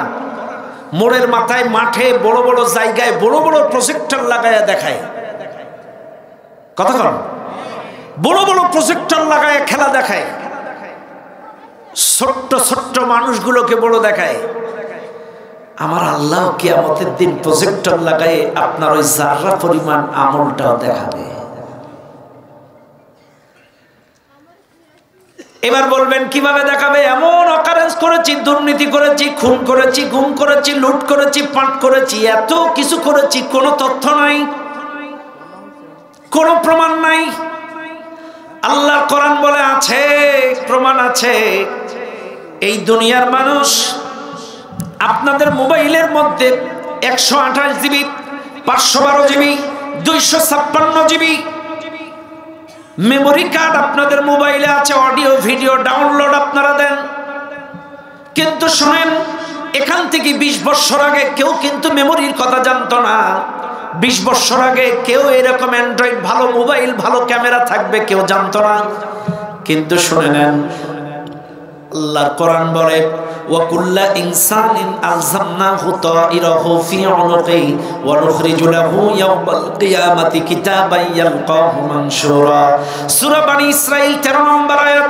আল্লাহ পাক বলেন, আমি যখন দুনিয়ায় মানুষ সৃষ্টি করে পাঠিয়েছিলাম, প্রত্যেকটা মানুষের হুড়কুনের নিচে একটা করে মেমোরি আর ক্যামেরা লাগিয়ে দিয়েছিলাম। মনে রাখবেন, আপনার আমার বাড়িতে, আপনার আমার অফিসে মেমোরির মাধ্যমে, ক্যামেরার মাধ্যমে সব যেমন নিয়ন্ত্রণ করা হয়, আল্লাহ বলেন আমি মানুষ সৃষ্টি করে দুনিয়ায় পাঠানোর সময় প্রত্যেকটা মানুষের হুড়কুনের নিচে মেমোরি আর ক্যামেরা লাগিয়ে দিয়েছি, যাইতে করে তোমার 60 বছর, 70 বছর, 80 বছরের সমস্ত কৃতকর্ম ওই মেমোরিতে রেকর্ড হয়ে যায়। সব যখন রেকর্ড হয়ে যাবে, কিয়ামতের কঠিন মুসিবতের ময়দানে ইয়াউমাল কিয়ামাতি কিতাবান ইয়ালকাহু মানশুরা, সেদিন আলকা হুড়কুনের নিচ থেকে ওই মেমোরিটা টান মেরে বার করবে। ভালো করে খেয়াল করেন, হুড়কুড়ের নিচ থেকে ওই মেমোরিটা টান মেরে বার করবে। আপনার মোবাইলে যেমন একটা চিকন পিন দিয়ে চাপ দিলে একটা ট্রে বাইর হয়, এই ট্রের মধ্যে একটা মেমোরি থাকে, একটা সিম থাকে। আল্লাহ বলেন কিয়ামতের দিন আমি হুড়কুনের নিচ থেকে ওই মেমোরিটা, ওই আমল নামাটা বার করব। আমল নামা বার করে আমি তোমার হাতে দেব। ইকরা কিতাবাক, পড়ো তোমার আমল নামা। কাফা বিনাফসিকাল ইয়াউমা আলাইকা হাসিবা, তোমার হাতে যখন আমি আমল নামা তুলে দেব, পড়ো, তোমার আমল নামা পড়ার জন্য তুমি যথেষ্ট। লা যুলমাল ইয়াউম, আজকের দিনে কারোর প্রতি কোনো জুলুম করা হবে না। আমল নামা যখন হাতে তুলে দিবে, বান্দা আমল নামা দেখবে, মালি হাদাল কিতাব, এটা কি ধরনের আমল নামা? লা ইউগাদিরু সগীরাতান ওয়ালা কাবীরাতান ইল্লা আহসাহা, আমার জীবনের একটা ছোট কাজও বাদ পড়ে নাই, বড় কাজও বাদ পড়ে নাই। আমল নামা দেখবে আর বলবে ইয়াউমা তাজিদু কুল্লু নাফসিন মা আমিলাত মিন খায়রিন মুহদারা ওয়া মা আমিলাত মিন সুইন তাওয়াদ্দু লাউ আন্না বাইনাহা ওয়া বাইনাহু আমাদান বাঈদা। আমল নামা দেখবে আর বলবে আমার জীবনের ভালো কাজগুলো এখানে উঠানো আছে, মন্দ কাজগুলো এখানে উঠানো আছে। বান্দা আমল নামা দেখবে, দেখে দেখে দেখে দেখে হাতের 5টা আঙ্গুল কিন্তু সমান হয় না। একটু ভালো করে শুনে নেন, হাতের 5টা আঙ্গুল কিন্তু সমান হয় না। কিছু কিছু মানুষ আছে এই দুনিয়ায় নিজে চুরি করে আরেকজনকে চোর বানায়, নিজে দুর্নীতি করে আরেকজনকে দুর্নীতিবাজ বানায়, নিজে মার্ডার করে আরেকজনকে মার্ডারের আসামি বানায়। ও দুনিয়ার মানুষ, কিয়ামতের ময়দানে এই লম্পটগুলোর এই বদ অভ্যাস কিয়ামতেও যাবে না। এই দুনিয়ায় যে খাসিলাত ছিল একে অপরের নিজে দোষ করে আরেকজনের ঘাড়ে চাপানো, এই বদ অভ্যাসটা কিয়ামতেও যাবে না। কিয়ামতের দিন ওই আমল নামার মধ্যে যখন 2 নম্বরই দেখবে, রডের বদলে বাঁশ দেখবে, এর জেনা ওখানে জেনা, এখানে দুর্নীতি, এখানে চুরি, ওখানে লুট যখন দেখবে, কিয়ামতের দিন কিছু বদকার মানুষ তারা বলবে আল্লাহ এগুলো আমরা করি নাই, তোমার ফেরেশতারা বাড়ায় বাড়ায় লিখছে। আল্লাহকে ধমক দিবে, আল্লাহ এগুলো আমরা করিনি, তোমার ফেরেশতারা বাড়ায় বাড়ায় লিখছে। আমি কিন্তু অযথা অনর্থক অযৌক্তিক কথা বলি না, খেয়াল করেন। আল্লাহকে ধমক দিবে, ফেরেশতাদেরকে কলঙ্কিত করবে মানে কি? ألم أعهد إليكم يا بني آدم ألا تعبدوا الشيطان إنه لكم عدو مبين। সূরা ইয়াসিনের আয়াতের তাফসীর করতে যে তাফসীর ইবনে কাসিরের মধ্যে একটা হাদিস টানা হয়েছে। আমার নবী মসজিদুন নববীতে বয়ান করতে করতে হঠাৎ করে হেসে ফেলেছে। নবী আমার সাহাবীদেরকে বললেন, সাহাবারা আমি কেন হাসি তোমরা কি জানো? বলে আল্লাহ আল্লাহর রাসূল ভালো জানে। তখন বলছে শোনো, এই মাত্র জিবরাইল আলাইহিস সালাম আমাকে এসে বলে গেল কিয়ামতের ময়দানে এক শ্রেণীর মানুষের হাতে যখন আমলনামা তুলে দেবে, ওদের চুরি, ওদের দুর্নীতি, ওদের মার্ডার, ওদের খুন, ওদের জুলুম এত বেশি অন্যায়, এরা এগুলো অস্বীকার করবে, বলবে আল্লাহ এগুলো আমরা করি নাই, তোমার ফেরেশতারা বাড়ায় বাড়ায় লিখছে। আল্লাহকে ধমক দেবে, ফেরেশতাদেরকে দোষারোপ করবে। এই কথা দেখে আমি শুনে হেসে ফেলেছি, কত বড় স্পর্ধা! এই জালেমগুলো আল্লাহকেও ধমক দেবে, ফেরেশতাদেরকেও দোষারোপ করবে। কত বড় জালেম! মসজিদের ইমামকে অন্যায়ভাবে অকট্য ভাষায় গালি দিয়েছে। এদেশের বড় বড় আলেম উলামাদেরকে অকট্য ভাষায় বাজে কলঙ্ক দিয়ে গালি দিয়েছে। এই বদ অভ্যাস কিয়ামতে যাবে না। আল্লাহ তোমার ফেরেশতারা বাড়ায় বাড়ায় লিখছে। আল্লাহ বলবেন আমার ফেরেশতারা যদি বাড়ায় বাড়ায় লেখে, আমার লাগানো মেমোরি কার্ডে যদি ভিডিও ক্যামেরায় ভুল রেকর্ড হয়, আমলনামা বন্ধ করো। ওই আমলনামা অনুযায়ী আমি আর বিচার করব না, আমি এইবার বিচার করব ভিন্ন কায়দায়। বান্দা যখন তার কৃতকর্মগুলো অস্বীকার যাবে, সঙ্গে সঙ্গে আল্লাহ বলবেন আমলনামা বন্ধ কর। এইবার আল্লাহ বলবেন আল-ইয়াউমা নাখতিমু আলা আফওয়াহিহিম ওয়া তুকাল্লিমুনা আইদিহিম ওয়া তাশহাদু আরজুলুহুম বিমা কানু ইয়াকসিবুন। বান্দা যখন তার কৃতকর্ম অস্বীকার যাবে, মুহূর্তের মধ্যে আল্লাহ ওর জবানটাকে আটকে দেবে, মোহর মেরে দেবে, জবানটা আটকে দিবে। জবান যখন আটকে যাবে, ভালো করে শুনে নেন, সূরা ইয়াসিনের আয়াত সবার মুখস্থ আছেন আপনাদের? মুখস্থ আছে? বান্দা যখন তার কৃতকর্ম অস্বীকার যাবে, আল্লাহ তার জবানের মধ্যে মোহর মেরে দেবে। তুকাল্লিমুনা আইদিহিম ওয়া তাশহাদু আরজুলুহুম, হাত কথা বলবে, পাও কথা বলবে। ইন্নাস সামআ ওয়াল বাসারা ওয়াল ফুআদা কুল্লু উলাইকা কানা আনহু মাসউলা, চোখকে প্রশ্ন করবে, কানকে প্রশ্ন করবে, প্রত্যেকটা অঙ্গ প্রত্যঙ্গকে আল্লাহ প্রশ্ন করবে। হাতের সেদিন জবান খুলে যাবে। তুকাল্লিমুনা আইদিহিম, এই হাত কথা বলবে। হাত বলবে আল্লাহ এক এক সিগনেচারে 20-30 হাজার করে খাইছে, হাজার হাজার কোটি টাকা মাইরে দিয়েছে। কথা কন, হাজার হাজার কোটি টাকা ঝেড়ে দিয়েছে। এক দরবেশ কত খাইছে? 38,000 কোটি। এ দেখলি বিশ্বাস হইতো? এক পিয়ন নাকি 400 কোটি টাকার মালিক। আবার এটা গর্বের সাথে বলে সচিবের বউ নাকি বাজারের টাকার থেকে 10 টাকা 20 টাকা নিয়ে জোগাড় করেছে 1.5 কোটি।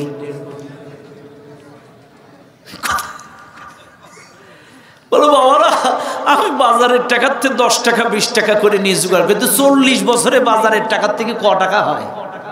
1.5 কোটি হলো কি করে?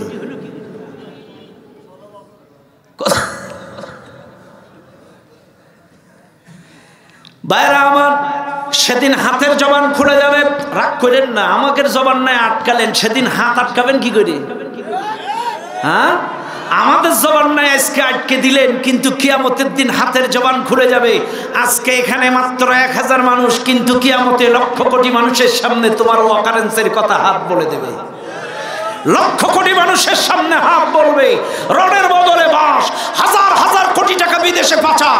এই হাত দিয়ে কত অবৈধ নারীকে স্পর্শ করেছে, বেগানা নারীকে স্পর্শ করেছে। এই হাত দিয়ে কত আলেমকে ফাঁসির কাস্টে ঝুলিয়েছে। এই হাত দিয়ে কত মানুষের নামে মিথ্যা মামলার সিগনেচার করেছে। আমাদের জবান নাই আটকালে সেদিন আটকাবা কি করে? সেদিন কারোর কোনো কর্তৃত্ব থাকবে না। হাতের জবান খুলে যাবে, হাত বলবে, সব অপকর্মের কথা হাত বলে দেবে। ও দুনিয়ার মানুষ, পাও সেদিন সাক্ষ্য দেবে। এই পাও দিয়ে সিনেমায় গেছিল, পার্কে গেছিল, গার্ডেনে গিয়েছিল। এই পাও দিয়ে অমুকের বাড়ি পরকিয়া করতে, কার স্বামী কার স্ত্রী কার ঘরে রাতের বেলায় এই পাও দিয়ে হেঁটে হেঁটে। এই পাও দিয়ে তুমি কোন জায়গায় কার বিরুদ্ধে মিছিল করেছো পাও বলে দেবে। আলেম ওলামার 2 গালে জুতা মারো তালে তালে। সামান্য ক্ষমতার সাথে 1 প্যাকেট খিচুড়ির জন্য, 500 টাকার জন্য এই পাও দিয়ে, এই জবান দিয়ে রাজপথে মিছিল দিয়েছো, সব কথা আল্লাহর সামনে বলে দেবে। চোখ বলে দেবে আল্লাহ, এই চোখ দিয়ে কত অশ্লীল cinema, blue film, reel video, TikTok দেখেছে। যুবক তোমাদেরকে বলছি, ও যুবক তোমাদেরকে বলছি, এই চোখ কিন্তু আল্লাহর সামনে বলে দেবে তুমি মোবাইলে কি দেখেছো। Reel video, TikTok, blue film, এই মোবাইলে ভিডিও কলে পরনারীর সাথে তুমি ঘন্টার পর ঘন্টা কথা বলেছ। এই চোখ কিয়ামতের দিন আল্লাহর সামনে ফরফর করে বলে দিবে। এই কান আল্লাহর সামনে বলে দেবে ঘন্টার পর ঘন্টা কার স্বামী কার স্ত্রী, কার ছেলে কার মেয়ে, কত অশ্লীল ভাষা তুমি এই মোবাইলে ব্যবহার করেছ। সব অঙ্গ প্রত্যঙ্গ আল্লাহর সামনে সাক্ষ্য দিবে। সব অঙ্গ প্রত্যঙ্গ যখন কিয়ামতে সাক্ষ্য দিবে, সূর্য মাথার উপরে, পায়ের নিচে তামা, হাত বিপক্ষে যায়, পাও বিপক্ষে যায়, চোখ বিপক্ষে যায়, কান বিপক্ষে যায়। মানুষ সেদিন হাতের মধ্যে কামড় দিবে। ওয়ায়াউমা ইয়া'আদ্দুয যালিমু আলা ইয়াদাইহি ইয়াকুলু ইয়া লাইতানি ইত্তাখাযতু মা'আর রাসূলি সাবিলা ইয়া ওয়াইলাতা লাইতানি লাম আত্তাখিয ফুলানান খলিলা। কিয়ামতের দিন মানুষ হাতে কামড় মারবে আর বলবে, হায় আফসোস, আমরা যদি দুনিয়ায় নবীর দলে নবীর পথে চলতাম, এই সকল 2 নম্বর মানুষগুলো যদি বন্ধু না বানাতাম। ইয়া ওয়াইলাতা লাইতানি লাম আত্তাখিয ফুলানান খলিলা, বন্ধুত্বের কারণে আফসোস করবে। হাতে কামড় দিবে, হাত বিপক্ষে যাবে। আপনি 1 লাখ 2 লাখ টাকার ঘড়ি পরেছেন, ব্রেসলেট পরেছেন, দামি সানগ্লাস পরেছেন, চোখ সাক্ষ্য দেবে, হাত সাক্ষ্য দেবে। সমস্ত অঙ্গ প্রত্যঙ্গ যখন বিপক্ষে যাবে, চতুর্মুখী টেনশনে যখন মানুষ পড়ে, তখন ঘন ঘন পানি খায়, খায় না? খায় না? মানুষ যখন টেনশনে পড়ে যায়, ঘাম ঝরে আর পানি খায়, পানি পানি করে। সূর্যের তাপে তৃষ্ণায় জিহ্বা শুকিয়ে যাবে, ভেতর থেকে জিহ্বাটা বেরিয়ে নাভি পর্যন্ত ঝুলে এবার ওবার করবে, জীবনটা ঠোঁটের কাছে এসে বাড়ি খাবে, চোখগুলো আমলার মতো মোটা মোটা হয়ে বের যাওয়ার উপক্রম হবে। চতুর্মুখী টেনশনে এই মানুষগুলো তাদের বদ আমল শোনার পরে হাত বিপক্ষে, চোখ বিপক্ষে, কান বিপক্ষে, অঙ্গ প্রত্যঙ্গ বিপক্ষে, চতুর্মুখী টেনশনে পড়ার পরে সেদিন পানি পানি পানি করে জোরে জোরে চিৎকার মারবে। পানি পানি করে যখন চিৎকার করবে,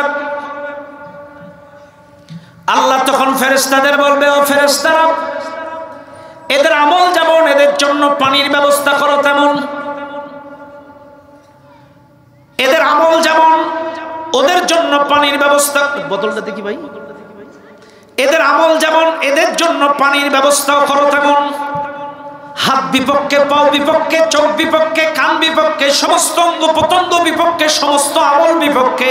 আল্লাহ বলবেন, ফেরেশতারা, ওরা পানি পানি করে চিল্লাচ্ছে, জিহ্বা শুকিয়ে গেছে, বের হয়ে নাবির কাছে বাড়ি খাচ্ছে।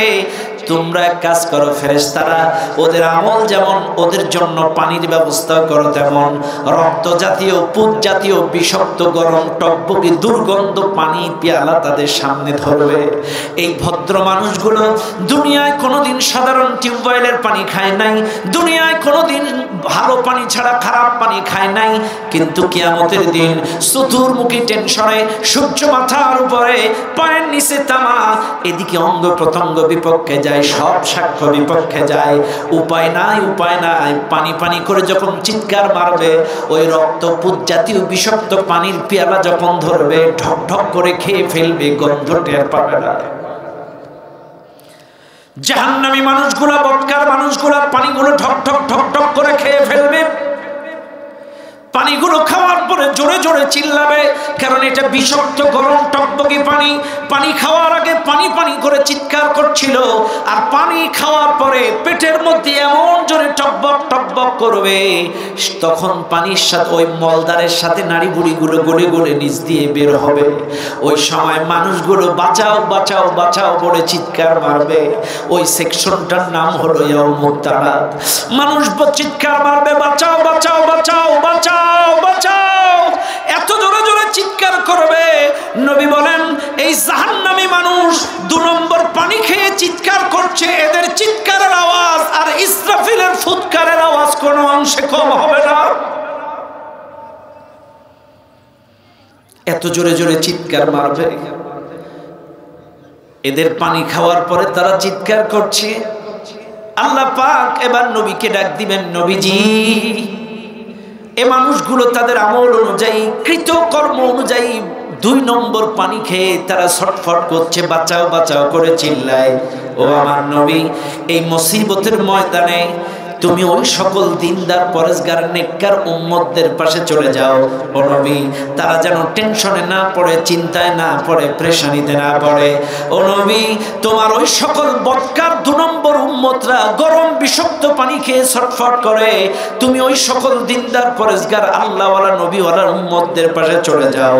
আজকে তুমি হাউজে কাউসারের পানি নিয়ে নিজে হাতে তাদেরকে খাওয়ায়া দাও। একটু চিৎকার করে বলেন সুবহানাল্লাহ।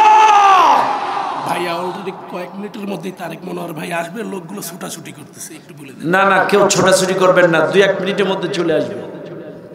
তারেক ভাই 2-1 মিনিটের মধ্যে চলে আসবে। আপনাদের সেই কাঙ্ক্ষিত মেহমান অধীর আগ্রহে চাতক পাখির মতো বসে আছেন, কিছুক্ষণের মধ্যে প্রিয় ভাই আপনাদের সামনে চলে আসবেন। আছেন না ইনশাআল্লাহ? ভাইরা আমার, বাবাজিরা আমার, একটু ভালো করে লক্ষ্য করেন। আল্লাহর নবী এই সকল মানুষগুলোকে বলবেন, খারাপ লাগতেছে আপনাদের? হ্যাঁ, আল্লাহর নবী, আল্লাহ পাকের নবী ডাক দিয়ে বলেন, আল্লাহ পাক তার নবীকে বলেন, নবীজি আজকে যেমন ওই সকল দিনদার পরেশগার উম্মতদের গলা না শুকায়, যারা তোমার ইত্তেবা অনুসরণ অনুকরণ করেছিল, যারা তোমার দেখানো পথে মতে চলেছিল, দাড়িতে, টুপিতে, জুব্বায়, তোমার রাস্তায় সব কিছুতে 100 ইত্তেবা যারা করেছিল, শুধু সুরতে নাই সিরাতেও যারা অনুসরণ করেছে, ওই সকল দিনদার পরেশগার উম্মতদের পাশে হাউজে কাউসারের পানি নিয়ে দাঁড়ায় যাও, তাদের যেন গলা না শুকায়। নবী আমার সেদিন হাউজে কাউসার নিজে হাতে করে খাওয়াবেন। চান না আপনারা? চান চান চান চান হাউজে কাউসার চান আপনারা? হাত তুলে দেখেন, চান? হাউজে কাউসার যারা চান হাত নামান। হাউজে কাউসার আল্লাহ দিবে কয়টা শর্ত? ইন্না আ'তাইনাকাল কাউসার ফাসাল্লি লিরাব্বিকা ওয়ানহার। মুখস্থ আছেন আপনাদের? আল্লাহ বলছেন তোমাদের দিব, কিন্তু নামাজ আর কুরবানি, ত্যাগ, আল্লাহর জন্য, দ্বীনের জন্য ত্যাগ করতে হবে এবং 5 ওয়াক্ত নামাজ জামাতে আদায় করতে হবে। এখন আসেন হাউজে কাউসারের পানিটা কেমন? হাউজে কাউসারের পানিটা কেমন? তিরমিজি শরীফের হাদিস, আম্মা জান আয়েশা থেকে বর্ণিত। আম্মা জান আয়েশা বলেন, আমি যখন বিদায় হজ করে নবী আর আমি একই উটের পিঠে আসতেছিলাম। বিদায় হজ করে একই উটের পিঠে নবী আর আম্মা জান আয়েশা যখন আসতেছেন, এমন সময় নবী আমার আম্মা জান আয়েশাকে ডেকে বললেন, আয়েশা তুমি একটু উটের পিঠে বসো, আমি আসতেছি। নবীজি তার স্ত্রী আয়েশাকে উটের পিঠে বসিয়ে রাখলেন। নবীজি বললেন, বসো, আমি আসতেছি। নবীজি অনেকক্ষণ পরে, লম্বা সময় পরে নবীজি ফিরে এলেন। নবীজি ফিরে এসে এইবার আম্মা জান আয়েশা নবীজির দিকে তাকালেন। নবীজির চোখে বানাই, দাড়ি ভিজে ভিজে পানি পড়ছে। নবীজির দাড়িতে বালু, হাতে বালু, কনুইতে বালু, নবীজির গোটা দেহের মধ্যে বালু, চোখগুলো কেঁদে কেঁদে লাল টুকটুকি হয়ে গিয়েছে। আম্মা জান আয়েশা বুঝতে পারলেন নবীজি কোথায় গিয়েছিল, কেন গিয়েছিল, আর কেন এত কান্নাকাটি করেছে। আম্মা জান আয়েশা হঠাৎ করে নবীজিকে ডাক দিয়ে বলেন, ইয়া রাসূলুল্লাহ, আপনাকে কয়েকটা প্রশ্ন করতে চাই। বললেন, কি প্রশ্ন তুমি করতে চাও? আমার প্রশ্ন হলো, ইয়া রাসূলুল্লাহ, আপনি বলেন আমার চেহারা কি খারাপ? কিসের মধ্যে কি? নবী কান্দে কুল পাচ্ছে না, আর এখানে কয় চেহারা। এই যে কি প্রশ্ন? আয়েশা বলে, হুজুর আপনি বলেন আমার চেহারা খারাপ? বলে না, অনেক সুন্দর। আমার আপ্যায়ন খারাপ? বলে না, প্রাণবন্তকর। আমার রান্না খারাপ? বলে না, সুস্বাদুকর। আমার মেধা খারাপ? না, অনেক ভালো। হুজুর এবার জবাব দেন, আমার চেহারা যদি ভালো হয়, রান্না যদি ভালো হয়, আপ্যায়ন যদি ভালো হয়, মেধা যদি ভালো হয়, এতগুলো গুণের অধিকারী এমন একটা সুন্দরী সাধবী ইয়াং স্ত্রী 26 ঘন্টা আপনার খেদমতে থাকি, আপনি তাহলে আজও কেন ওই বুড়ি খাদিজা কবে মারা গেছে আপনি এখনো কেন তার কবরের কাছে যে কাঁদেন? আপনি কি খাদিজারে ভুলতে পারেন না? আজও কেন খাদিজার কবরের কাছে যে কাঁদেন? আমার মতো এতগুলো গুণের অধিকারী আপনার সার্বক্ষণিক খেদমতে, তারপরেও কেন আপনি ওই বুড়ি খাদিজার কবরের কাছে যে কাঁদেন? আপনি কি খাদিজাকে ভুলতে পারেন না? নবী ভেউ ভেউ করে চোখের পানি ছেড়ে দিয়ে ডাক দিয়ে বলে, আয়েশা রে, মক্কায় যতদিন আমি জীবিত ছিলাম,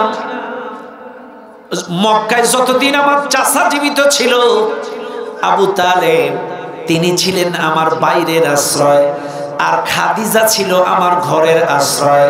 শুনে নাও দুনিয়ার মানুষ, আল্লাহর নবী বলেন, আমার চাচা আবু তালেব যতদিন বেঁচে ছিল, মক্কার কাফেররা আমাকে গালি দিয়েছে, কটাক্ষ করেছে, ব্যঙ্গ করেছে, হেয় করেছে, প্রতিপন্ন করেছে, কিন্তু কখনো আমার গায়ে হাত তোলার সাহস পায় নাই, কারণ আমার চাচা আবু তালেব আমাকে সার্বক্ষণিক শেল্টার দিয়েছে, বুকের মধ্যে আগলে রেখেছে। আমার চাচা বেঁচে থাকতে কখনো হাত দিতে পারে নাই। আর আমার খাদিজা যতদিন বেঁচে ছিল, যত দূর দূরান্তে গিয়েছি, বাইরে মার খেয়েছি, যত ক্লান্ত শ্রান্ত মন খারাপ হয়ে বাড়ি এসেছি,